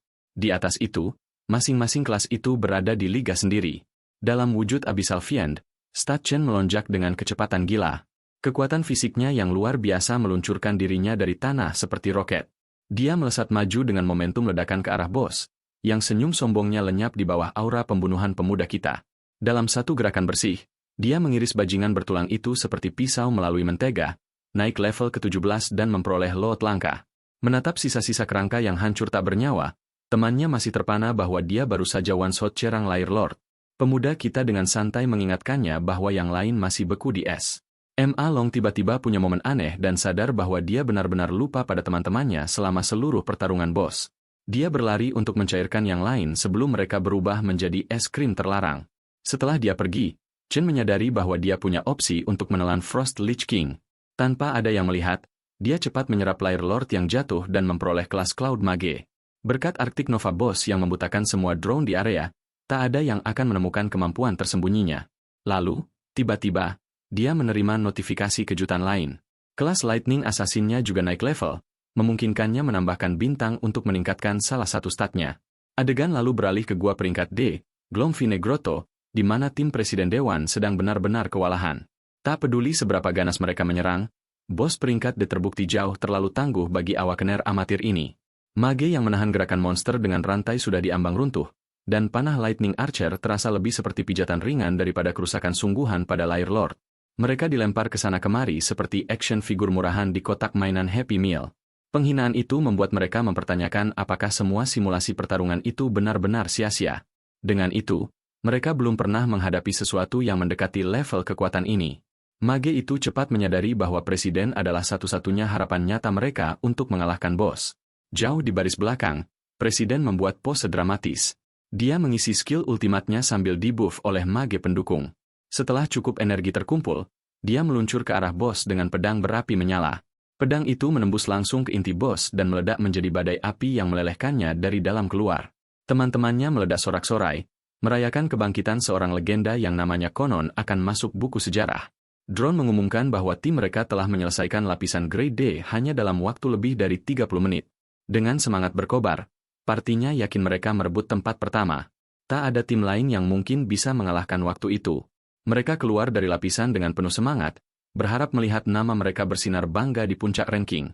Tak lama kemudian, mereka berjalan melewati koridor yang penuh siswa yang menyerah dan teleport keluar lebih awal.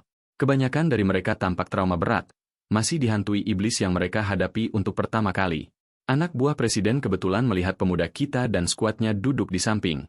Satu pandangan saja ke kelompoknya yang kelelahan sudah jelas. Mereka pasti langsung gagal begitu masuk. Anak buah itu berjalan mendekat dengan sombong, mengejek Chen karena konon gagal di tengah jalan setelah sikap berani tadi. Anjing setia itu terus menggonggong, tapi tuannya membungkamnya karena wakil ketua aliansi sedang mendekat.